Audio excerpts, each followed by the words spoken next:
Still on the topic on some vital keys to look at when consider someone to be your soulmate. I've talked about three. I talked about a provider.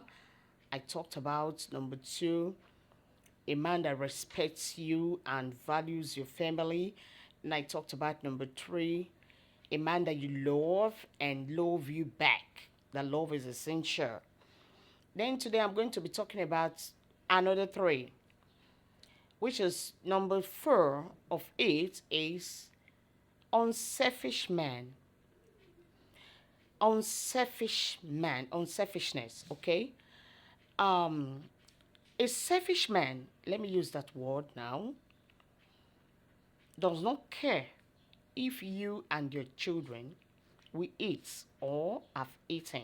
He doesn't care. He will want to shoulder every of his man responsibility on you because he does not care. For him to bring out money from his pockets is war because he does not care. So a man who is not selfish is the man to look out for. A man who is not selfish will go any lengths to take care of his family. He will do every genuine thing that is right before God to take care of his family. That is number four. Number five, a spirit-filled man. A man that fears God will not make you a punchy bag. A man that fears God will not shit on you. A man that loves God, that has a fear of God, if he wants to do something that is not right against you, he will know what the scripture is saying about a particular thing or what he's about doing. And he will restrict his anger. And when you go for FEZ, EA, R, O, you become a punchy bag. And when he's punching you, he does not think twice. He don't care where he's punching, whether will lead to your early grave. So think twice. I've seen ladies that will say, when I was growing up, if you slap me, that is the end of the relationship because I don't have strength for beating. But some ladies will say they enjoy it. You don't know what it is. Enjoy what? If you finally settle down there, do you know how many years you're going to live with that bitter? Do you know? It's not like relationship. This will not be every week or every day beating things. Can you stand it? Can you? Then consider again, what kind of children do you want to raise? Because they will see their father beating you. Before you know it, your sons will start beating their wife in future. What kind of children do you want to raise? That is a question for you that you alone need to answer. Then number three, a man who will support your career. That you are married does not mean you should quit your career.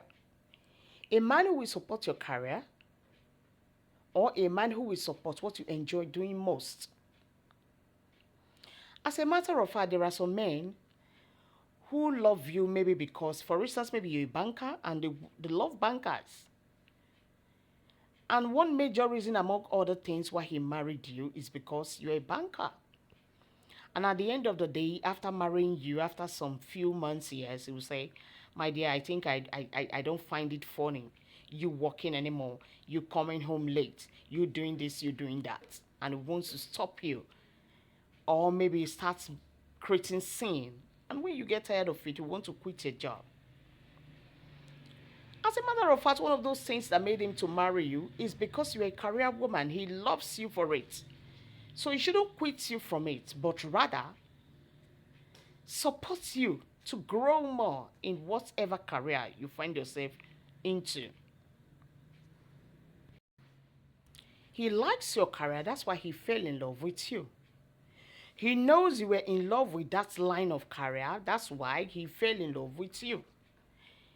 He knows you were in that career before he agreed to go along with you.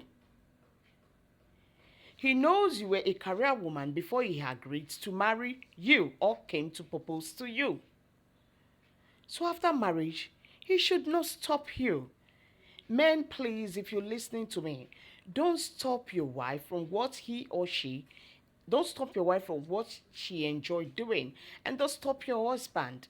You are married not to stop each other's dream, but you are married to support each other's dream.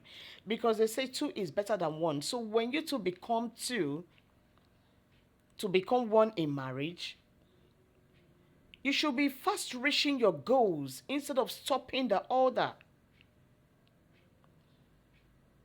So please, there are so many women who have quit their dreams, who have quit what make them smile, what make them happy, because of problem that is causing in their marriage. It's not supposed to be so. Husband in our lives is not to cause us pain, but to bring joy to us, to support us to whatsoever we want to do that is right. So that is that about some vital things to look at when considering one as a soulmate. It's likewise to the ladies. Support your partner, your husband's career. Don't talk him down. Don't run him down. Support him. So that is that. If you like this video, like I always say, share it, follow, like, subscribe to my YouTube channel. Subscribe and follow and listen and share. Let others learn. Till I see you on my next video, like I always say, stay blessed, be wise, and stay calm. Don't look out for trouble. Bye-bye.